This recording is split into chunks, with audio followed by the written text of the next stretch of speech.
Cashflow Diary Podcast, episode 353. Welcome to yet another exciting episode of the Cashflow Diary Podcast, the podcast that teaches you insider tips, tactics, and strategies for creating leverage streams of cash flow into your life. Learn from top-performing entrepreneurs, business owners, investors, and thought leaders from across the globe as they share their secrets to success. Like what you learn on this and other Cashflow Diary podcast episodes? Go to learninvestingnow.com and sign up to receive powerful tips and information that will help you succeed as an entrepreneur and investor. Now, here's your host, investor, entrepreneur, business owner, educator, speaker, author, and master facilitator of Robert Kiyosaki's cash flow game, Jay Massey. All right, ladies and gentlemen, welcome to another episode of the Cashflow Diary Podcast. I am your host, Jay Massey, and I'm glad that you're here today because you and I, well, have you ever noticed that some people seem to get more done in a day than others? But have you ever thought about the fact that everybody, meaning you, me, everyone, we only have 24 hours. No one gets more hours in a day. Yet, some people seem to get more done in a day. Now, if you've ever said to yourself, this is the year I'm going to get organized and make more money and get more done, well, I have with me today a gentleman who can help you make that happen finally. So what does that mean?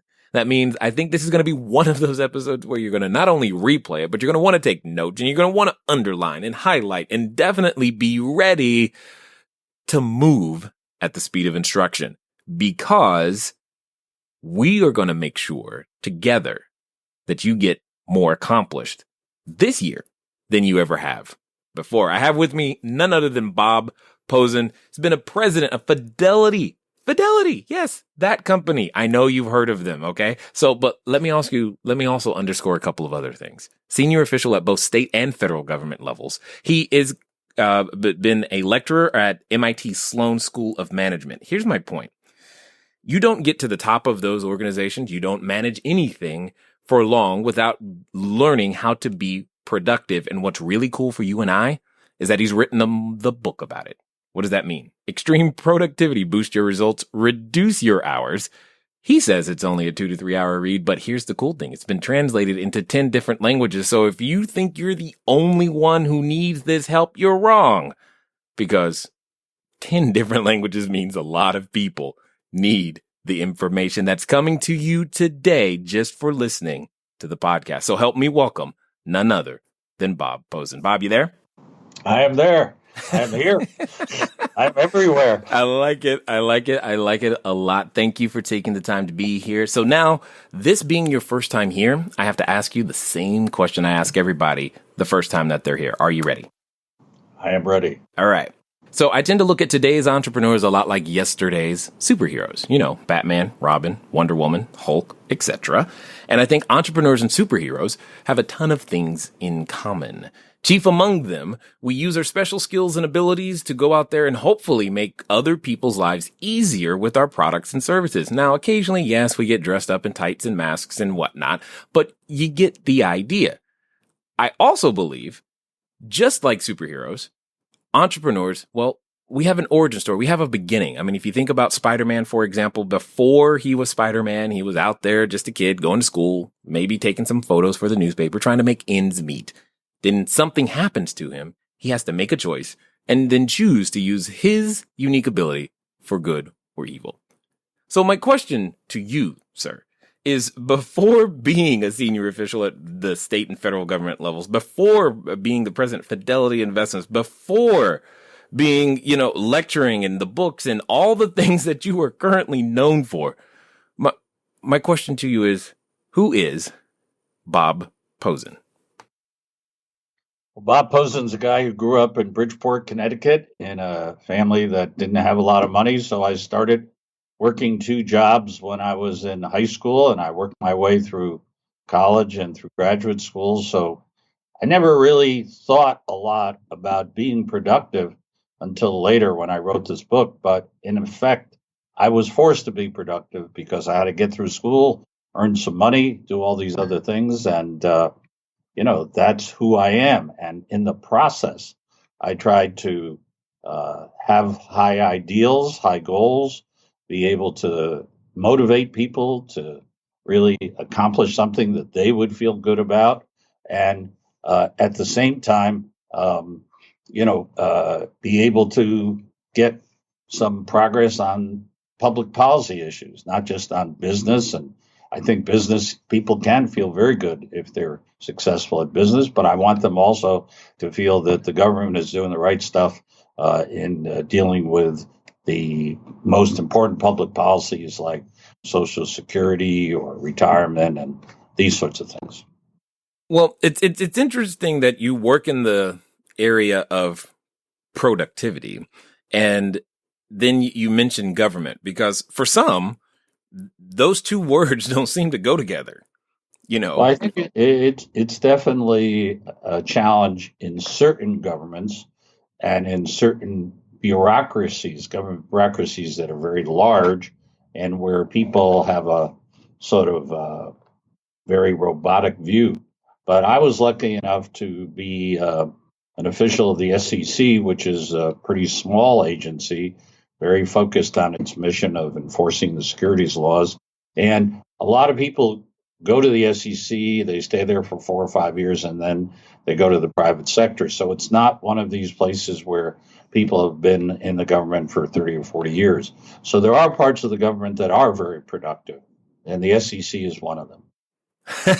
Okay, this is awesome. All right, so let's take us through the journey. Like, how does one, I mean, in my estimation, in the years that I've been around, very few of us just wake up hyper productive individuals or born, quote unquote, that way. So what was the journey from, high school to realizing, hey, I got to, find a system or a way to process my day, and minutes are special and precious, and making sure that I can get the most out of every hour that I've been given and gifted?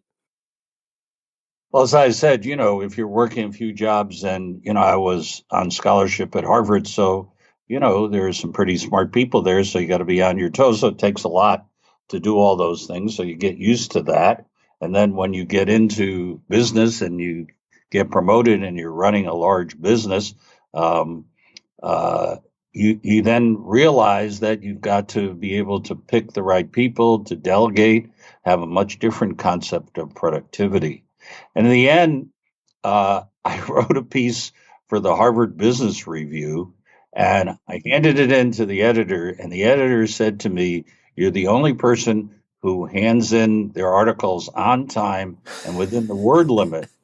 And it appears at the time that you're teaching a full load at a top business school." And at that time, I was also executive chairman of a $300 billion asset manager.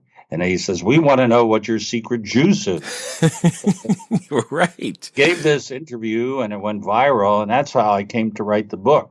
I never thought of myself as a productivity expert. I thought of myself as a person who just tried to get a lot done in whatever area I was working. And then I realized through this interview and the reaction to it that there was a hunger among a lot of people to really figure out what are the basic principles here and how can I improve my own productivity. So that's what I did. Yeah, that's amazing. I mean, I think it's often for that superhero / entrepreneur's journey where we don't realize what magic sauce we might actually have until someone else comes and tells us, "Hey, no, that's special. You don't understand. Not everybody can do what you do." And we may take it for granted, not even understanding, that it's something like that. So I guess my question then becomes, when it comes down to being productive, at the beginning, at the top of every year, many of us make that decision. I'm going to get more done. I'm going to be organized. I'm going to finally make it happen. But yet for many, quote unquote, life, kids, soccer, something distracts from these new goals. And suddenly, we find ourselves 2 months later, just back in the same old rut and still feeling like there's not enough time. What would you say is the best way to begin that process? I mean, this is an entire transformation you're talking about. Well, I think the way to begin is to start really forcing yourself to articulate and put down in writing what your priorities are, both personal and professional.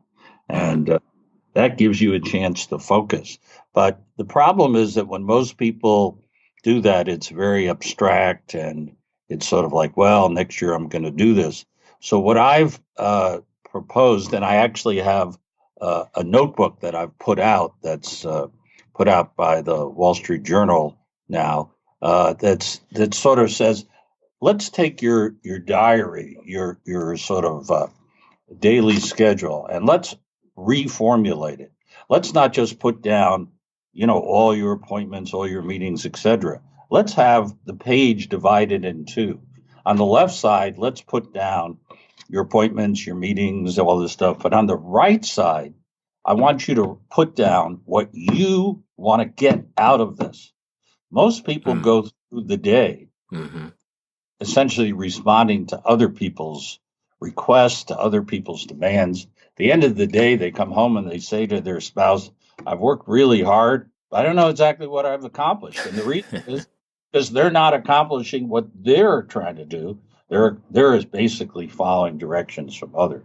So that's the first thing you need to do, is to really integrate what you think are the biggest priorities for you into your daily schedule. Got it. So now there's a lot of people listening, and myself, I'm going to put myself into this category, sir. I am the quintessential fire, aim, fire again, then aim, then get ready and fire one more time kind of guy. That's just kind of, that's what I default to. I default to moving forward. And what it sounds like is you're saying is, stop and plan a little bit first. In fact, I would urge people the night before to go over their schedule for the next day and to see what's on it and what they want to hope to get out of it by the end of the day. The other thing that I strongly advocate is, if you're working with groups, and I'm sure a lot of people on listening to you are managers of group, you have to do more than just say to the group, I want to get this done or want to get that done. You've really got to get to the group to agree on what I call the metrics for success. That is, if you say you're in a company and you say, well, what we need to do is to improve customer service. Well, who's against improving customer service? Almost nobody. But if you then think about, well, how are we going to know in a month whether we've done that or not? Well, there are lots of different ways you can think about that. Mm-hmm. You can think about that by answering the phone faster, reducing the number of mistakes. You can think about that as going out and seeing clients. So you got to get away from these general abstract notions and get really to the discipline of creating success metrics. Those make very concrete what you need to aim for. And then people will know at the end of whatever the time period is, week, a month, 3 months, they'll know whether they've actually been successful. So if you're running around like a crazy man, that's not going to help. You got to focus on the metrics. My understanding and my research has all said the same thing. That got to get people away from these broad and somewhat platitudinous objectives. And the way you do that is by saying, how are we going to know whether we've succeeded? Those force you to be much more specific. Got it. Now, there are two things you said here, and I want to dig in on one of them first, because, and you just said the night before, work on the next day. And I'm just like, hold on, that's really near term. You're not talking like trying to plan out my, months or years ahead of time. You're just saying I guess I would say first you start off by having yearly goals and yearly metrics. But then those, for a lot of people, they're too broad, they're too abstract. I want you every week to sit down and say, this is my schedule for the coming week. This is what I hope to accomplish. And then as each day goes by to see what you've accomplished and check it off and what you have to do for the next day and really work through that on a day-to-day basis. Got So it. I agree, you can't start on a day-to-day basis, but you have to translate those general. It's so easy to say, oh, yeah, I'm going to be more organized, or I'm going to spend time with my kids, or I'm going to, write 3 articles, or I'm going to, finally finish my PhD thesis, but you got to translate that into much more specific steps. Okay, so let's talk about that for a second, because you said specifically when working with a group, but I also hear it sounds like if the group is a group of one, meaning just ourselves, those metrics are still important. Who gets to define what the metrics are? Well, if you're dealing just with yourself, obviously you do, but I also deal in my book in several chapters with managing and leading groups, because to be productive in a lot of situations, you can't just be a lone ranger. You got to get people to work together and to hopefully produce more as a group than they would as individuals. So if you're the manager of a group, let's say you're a manager of a group of 10 people, you as the manager have the right to set the general objectives, because you're tied into what the whole organization wants to do and where this whole strategy is going.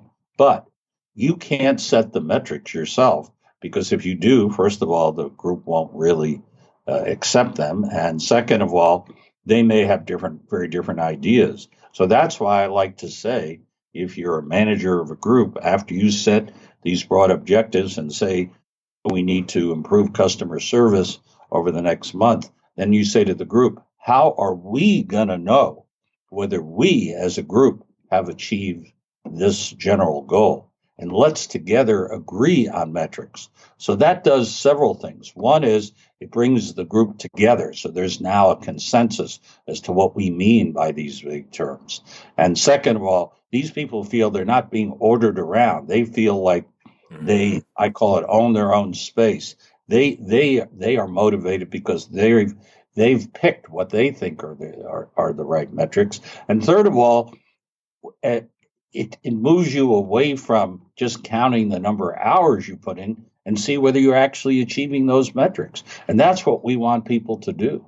We want people to focus on achieving the metrics, not just staying in the office more hours or typing harder or this or this. We want them to actually focus on accomplishing what we've agreed are the goals and the success metrics that measure them. Okay, so even when it comes down to the definition of what metrics we're going to use to measure success, you're saying that that's a part of the group decision as well? Absolutely. Okay. Because the leader has to set bounds, so people couldn't come up with crazy ideas. But people have very different views as to what this is, how to go about it, any general goal you have for a group.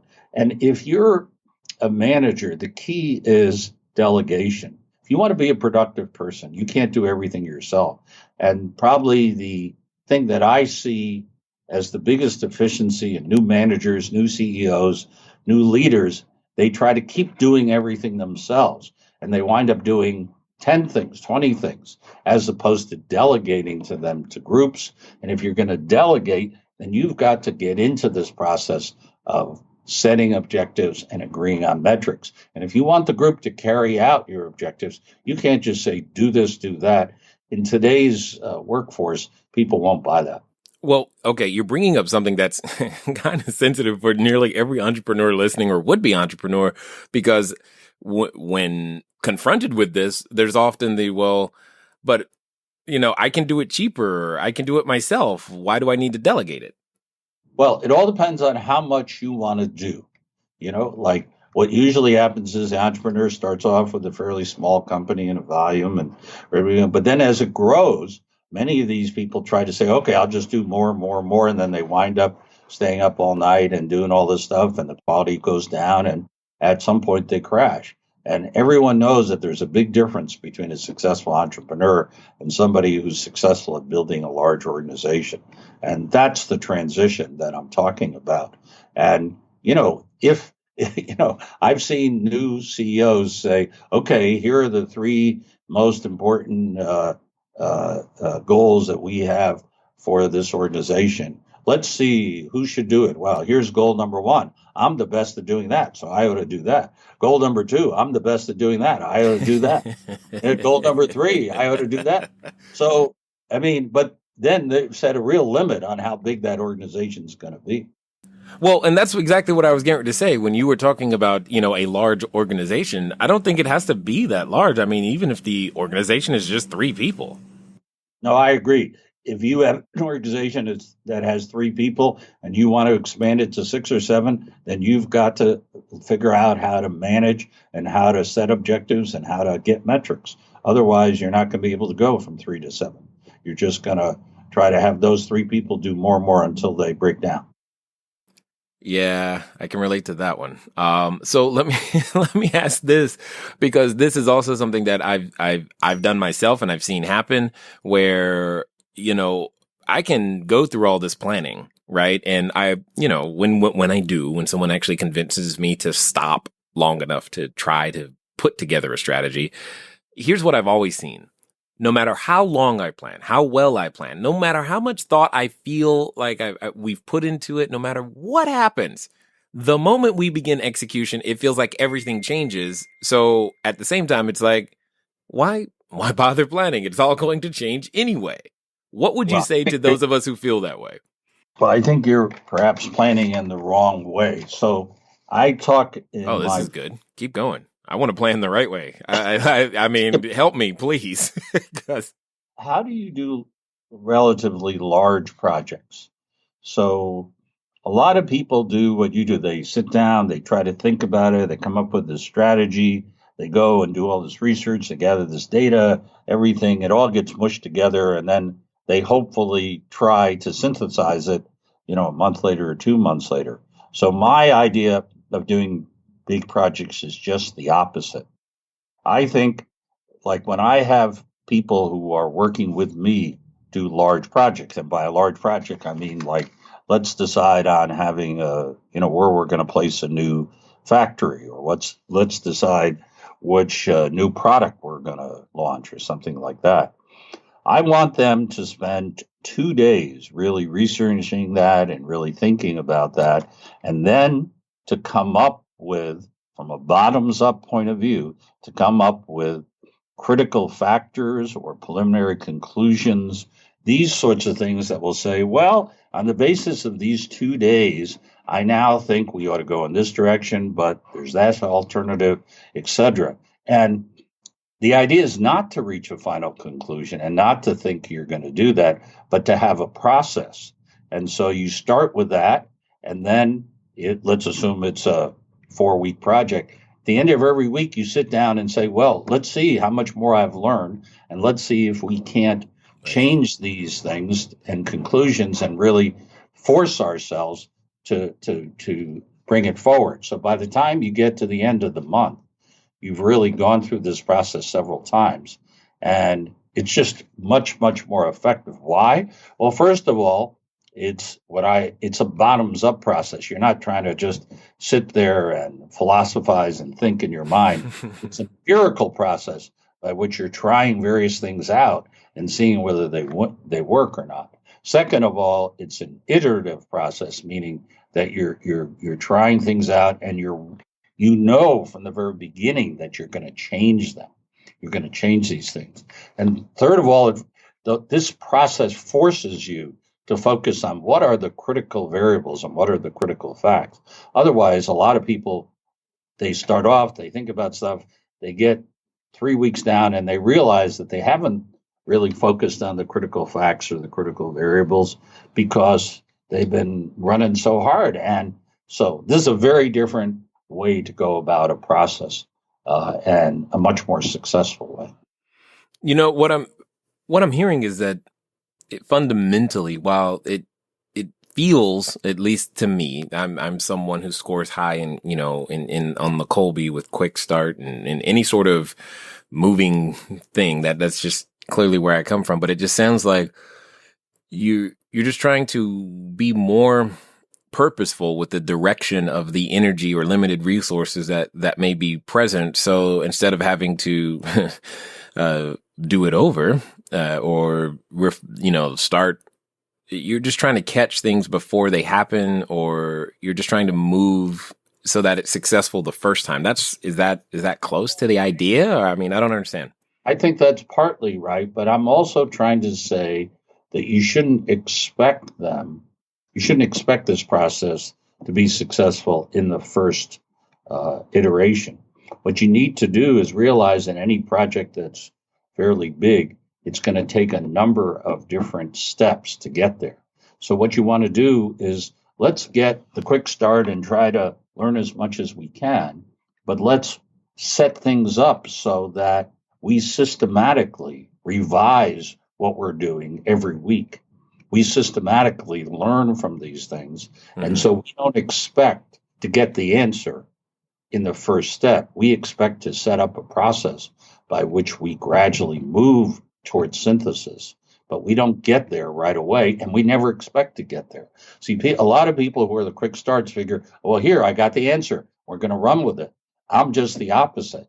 I say, yes, you should try to think about whatever strategic considerations and do the best you can, but you got to realize that no matter how well you think through things in advance, when things actually start to move, they're going to be different, and you're going to huge amount. So you want to structure the process so that you learn at each step and don't assume that you've got it all right at the beginning. That's the difference. Well, okay, so there's two things then that comes up for me as I'm listening to you. One, there's the proverbial, okay, I'm going to, philosophize and think before I take action, and that can be an endless cycle before you actually start moving. And then there's the I'm not going to start moving until I can understand and see the entire process, and both of those drive me nuts. So help me out. Yes, nuts. I try not to go nuts too frequently, but here's the thing. There's a part of time to plan. There's a time to just take action. But most importantly, you may have even heard once or twice that everybody has a plan until they get punched in the face. Well, it is what it is. Here's the point. You got to be open to the destination, but yet don't get sold on one particular pathway to get there. Here's my point with that. Cash flow, it's changing in the real estate world, and it's going in many different places. You need to stay on top of it. One of the new places that we've found is short-term rentals. As you may know, if you're following us on Periscope or on Facebook Live, we've been talking about it a lot. And what's been really interesting is the results that many people have been able to generate. So if you want to be one of those people, or if you want to know what's going on in the short-term rental game, go over to cashflowdiary.com/coming soon. Again, that's cashflowdiary.com/coming soon, because coming soon to a computer near you is some training related to short-term rentals. Anyway, let's get back to the rest of the story. I'm against that. I'm saying, well, it depends on how you define entire process. I'm saying, first of all, you in the first part, you don't philosophize forever. You don't procrastinate forever. You break things up into parts, and you start with as much information and as much thinking as you could reasonably do. But second of all, but hold on. How do you know when that is? How does one know when that is? How does someone who's stuck in that cycle go, okay, now this is enough, and I just need to be okay with that and move forward? 2 days. Okay. 2 days. People always tell me they can't do this because they don't know anything about this area. If you spend 2 days researching and thinking about something, you'll have some preliminary ideas as to what the answers are. May not be right, may be in certain various directions. And then you've got to set things up so that you assume that you're going to learn as you go forward, and you're going to revise your conclusions, your directions each week. Okay, I like it.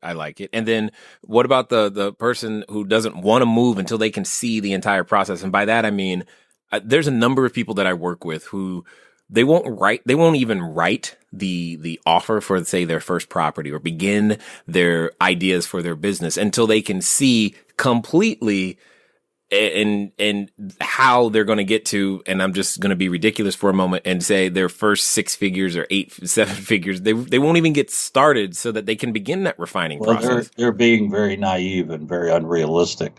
Everyone who's ever run a business or started a new organization or been an entrepreneur understands that you can try to identify the critical factors, you can try to see the path, but once you get out in the real world, things are going to change. So that if you wait till you have that full path, well, you probably will procrastinate for months and maybe even years. So the key is, and I deal with procrastination in the book because I think the perfectionist is procrastinator. And I'm saying, don't do that. I get it. Yeah. Get your business plan and then realize that it's going to get changed and set up the process so that you can systematically revise it and learn as you try out various things. That's the way you get success. I mean, I've developed a lot of new financial products in my life, and, some of them look great when we started and were flubs. Others, were barely, ready to try out and turned out to be huge successes. There's a limit to how much you can figure out in advance. Yeah. Yeah. So then I guess let me ask this question for someone who might be thinking it. Has there ever been a time where what you planned is exactly what happened? Almost never. Okay. Yeah, I didn't think so. I didn't think so. That's accepting the process, accepting the reality, and taking advantage of it. That's the key. I call this sometimes, start at the end, meaning, get as far as you can, but then set up the process, compartmentalize it, and get into that. And the reality is that no matter how good your strategy is, you're going to change it. And there are just so many examples of people who radically changed it. But even if you're not radically changing your strategy, you're really modifying it intelligently and understanding that until you get out there in the field and get out there with clients and get out there with products, you only know a limited amount about what's going to happen. Yeah. So let me ask you this then. What would, you've worked with a lot of people. This is not a subject that's new to you. What would be, if I asked you, like, the top 3 things that rob the average American person or entrepreneur of their ability to be productive? What's in the way? Well, I think we started to talk about, so one of them that's in the way is procrastination. And I believe that almost everyone is a procrastinator to a greater or lesser degree, meaning when they get to a hard part, they don't want to do it. They sort of shy away from it. It's too big. It's too mammoth. So you've got to break the problem in parts, start off with a relatively easy part, and start to get going. And some people need deadlines. Well, divide the project into a lot of parts and pick up those.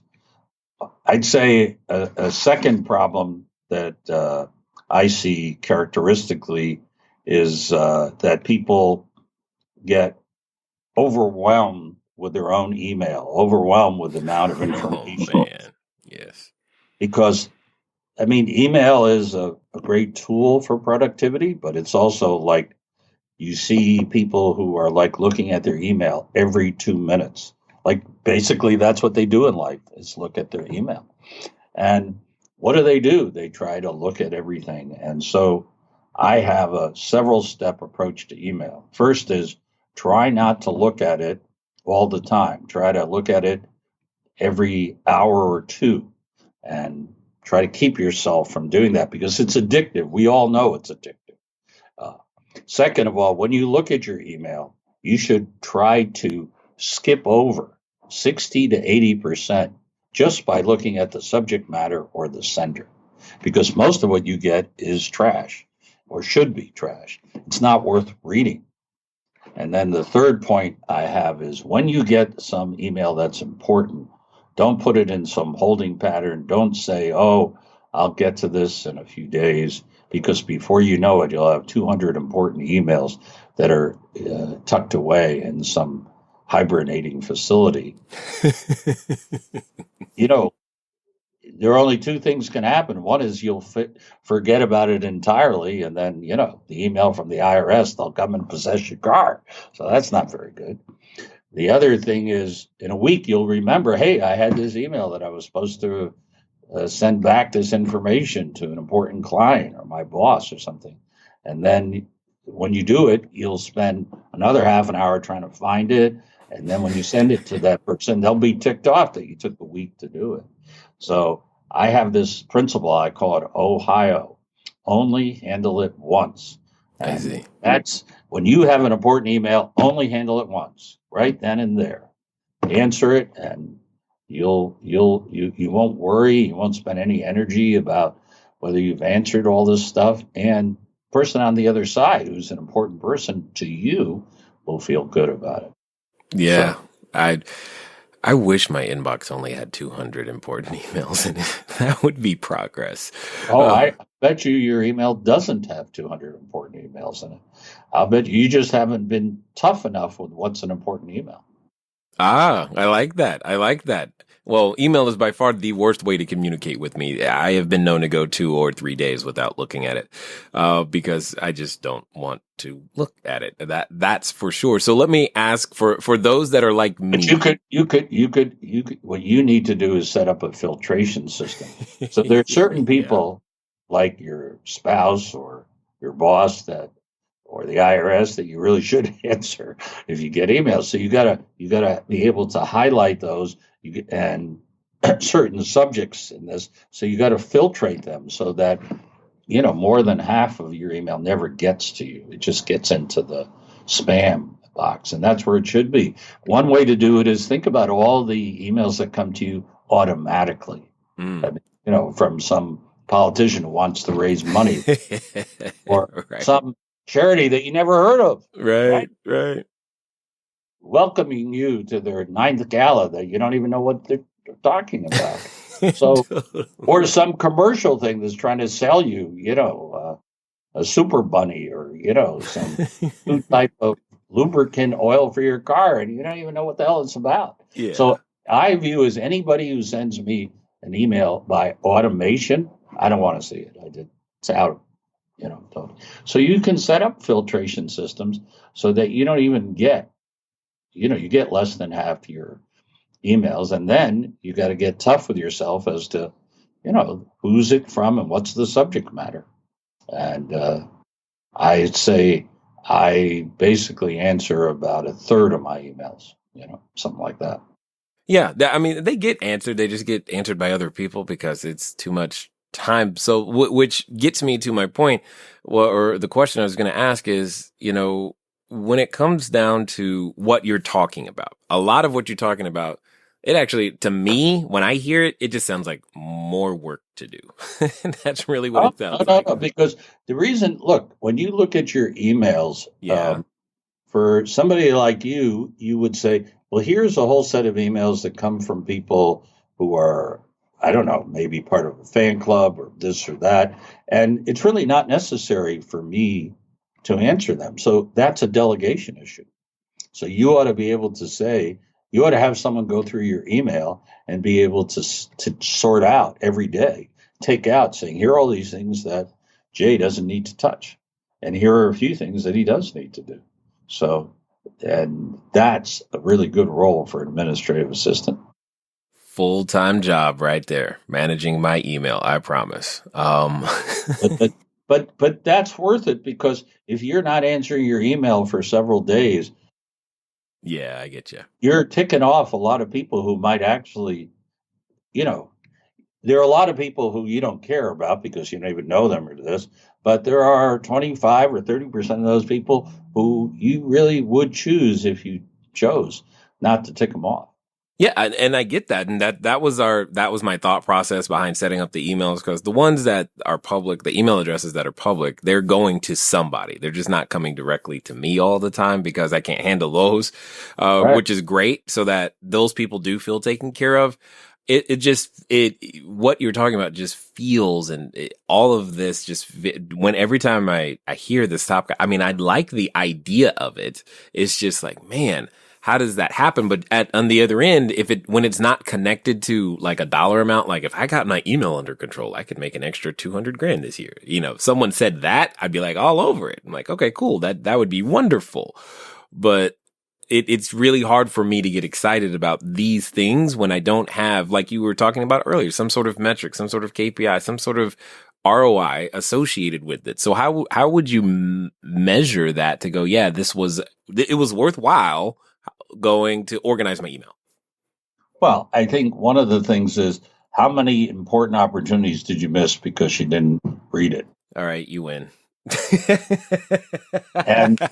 But I think in your situation, your radio personality, it's a different, that you need to have a private email where the people who count are sending it to you, and even then it needs to be filtered by someone who can help you figure out what are the relatively few number of emails that you need to answer. So if you do that, you have the right administrative assistant.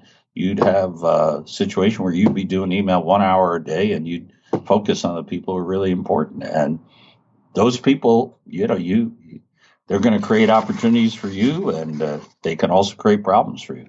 No doubt. That's worth it. So there's one more thing I want to talk about before we end, and it's the idea, because occasionally I hear, like, I know one of my coaching clients, he said this to me maybe last week. He was like, Jay, I've spent 5 months working on this and nothing has happened yet. Or I'll hear, Jay, it's been 3 weeks and, this XYZ, no one accepted the offer, and it doesn't feel like it's moving forward. And they typically say so much work. And what they really mean is that they've spent more time than they thought they've needed to do, but they actually haven't done a lot of activity. This concept of, I've spent 20 hours on this, I should be at my goal. What say you about that? Because I don't think it's not about the amount of time you spend. Yeah, no, it's about whether you've worked smart, not whether you've worked long. And so if somebody says, I've spent all these hours on it and I don't have anything to show for it, then they really need to sit down, and maybe they need someone else to help them and figure out what they're doing wrong. They might be pursuing the wrong path. I mean, products that people aren't interested in. They might have the wrong marketing approach. They might have the wrong people work for them. I mean, these are all possibilities. And, to take the view that just because I put 50, 100, 200 hours in this, that it has to be successful, is to misunderstand the whole nature of organizations and business. No one cares about how much time you put in. They care what the results are and whether they appeal to you. So you really, if it's not taking you up, then people have to really get brutally honest with themselves, or have somebody else help them get brutally honest as to what the problems are. But there's a big disconnect between how the typical, we'll say, person who's currently an employee is compensated typically to make the transition that you're talking about, because oftentimes the compensation is not necessarily tied to producing a particular result as much as it is tied to how much time you sat in the chair or in front of the computer. Well, I think you got to talk about at least two different groups. So Okay. You have people who do just sort of commoditized work that's regular, and there's not a lot of imagination and creativity. So those people should be paid by the hour. But when I'm dealing with professionals and knowledge economy people, which I tend to deal with a lot, I try to keep their base salaries as low as possible and have as big bonus potential as possible. And those bonus potentials are tied to these success metrics. So that's what you really want to do. Got it. Now, when you say knowledge economy, there might be a few people who are not familiar with that phrase or term. What do you mean? Well, I mean people for whom what their product is depends on their ideas, their their ability to convince other people. It's not just putting together, in an assembly line, putting together two different parts of a motor. So, examples include journalists. What you're being paid for is how well you convey your ideas and how well you organize them and whether you come up with new ones, or being a professor or being an accountant or being a lawyer or being a consultant or being an entrepreneur. What you're being compensated for is not just taking the basic steps and doing things that are standard. What you're being compensated for is coming up with something new, coming up with something creative, coming up with some new approach to analyzing something. That's what you're really being paid for. And more people who are college educated, that's the types of jobs they want, and that's the types of jobs they're going into. And as we see, robots are taking over some more and more of the commoditized work. So we got to distinguish those two groups. And, when I was running Fidelity, we had portfolio managers running 10 billion, 20 billion, 30 billion. I tried to keep their base salaries as low as possible. They weren't starving, I can assure you. But then we had metrics that we agreed with. How well did they do? And same thing if you're running a software development company. I mean, the key is how well that software is developed, how quick it does it serve client needs? So to pay people based on just the number of hours isn't really responsive to what you're trying to get to. And that's why you need to have success metrics. Now, if you just say to people, look, here we have a low base salary, and if you do a good job, we'll give you more, then it becomes very subjective, and people feel they don't get the bonus, you don't like them, it's very unfair, etc. But if you have success metrics that the group has bought into, in fact, they've helped develop them, then it's a very different story. Totally understood. Well, I know for those that have listened this far, they probably want to pick up more information, maybe even pick up a copy of your book, connect with you. But let me ask you this. What would be the best way for them to take their next step with you in some way, shape, or form? They can go on Amazon and easily pick up the book. It's quite inexpensive. I think the versions go between $13 and $16. It's very short. And also, I've written a lot of articles on this stuff. And I talk about things like how to read effectively, how to write effectively. And one thing that we probably should be talking about is meetings, because I was going to say that was the third thing beyond procrastination and emails is meetings. A lot of people I know spend most of their life at meetings, and they don't think they get stuff done because they're always at a meeting, and that's really a big problem. Totally understood. Well, I have I guess, if you will, a final question for you, if you will.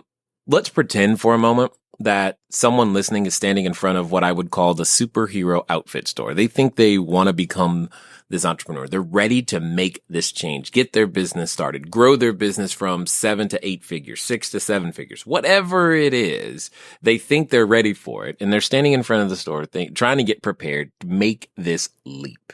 However, in the back of their mind, they have, that voice that comes up and tells us what we can't do, why we can't do it, who are we to think we could do it. And for some people, they're even related to that voice. So my question to you, because I think your answer is going to be awesome. My question to you is, if you knew that they were actually going to do what you suggested in the next, say, 24 to 48 hours, what would you suggest that they do? Well, I believe that they ought to begin by formulating their business plan as to how to grow their business or expand it or whatever they want. But then they need to set up a process to feedback and revise that plan. So the first thing they ought to do is go to people who are experts in their area and ask them what they think about the plan and whether they think it will fly. And if not, what do they think are the strong points and the weak points? And then they ought to set up, whether you call it a beta test or this sort of thing, they ought to try it out. They ought to try out well, if this is the critical path for the expansion, let's try this out now with a small group of people and see whether they really are enthused about it. And if they're not, let's understand it why. Or if this is some new type of software system, let's talk to the people who are going to use it and see if you had this, is it really going to do it? So the way to overcome that voice within you is not to feel like you have to have it all done at once, but to start off with your business plan, get feedback from as many people as you can who are knowledgeable, and then try out various elements of it to see whether they work and be flexible so that you can change things if you're getting feedback that says this isn't working or that isn't working. So we're back to this is an iterative process, a number of steps, and your expectation isn't that you're going to hit the jackpot right away in 24 hours. Your expectation is that you're going to set up these steps and figure out whether or not what you're doing is really going to be successful.